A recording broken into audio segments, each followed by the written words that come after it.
Portion, যেগুলো আমি খুব অয়েলি খাবার বা স্পাইসি খাবার খাবো না। এটা আমার মূল উদ্দেশ্য হবে। তো কতজন আছেন যারা নিরামিষ খান, মানে মাছ মাংস ডিম খানই না? আপনি খান না, আর কেউ আছেন যারা মানে মাছ মাংস ডিম খান না? এরকম কেউ নেই, আপনি আছেন। তো ওনার জন্য একটা থাকবে যে প্রোটিনের তাহলে ঘাটতি যাবেন। দেখুন, মাছ মাংস ডিম মানে শুধু প্রোটিন, সাথে প্রোটিন নেই এরকম না, কথাটা খুব ভুল। তো উনি যেটা দিয়ে মানে প্রোটিনের রিকোয়ারমেন্ট পূরণ করবেন সেটা হচ্ছে ডাল। ডালের মধ্যে যথেচ্ছ প্রোটিন আছে।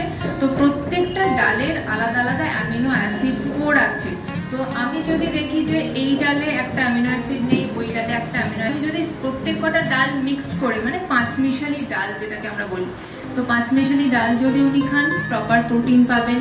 এদিকে প্রোটিন আছে দুধের মধ্যে, দুধের ছানা, দই বা পনির,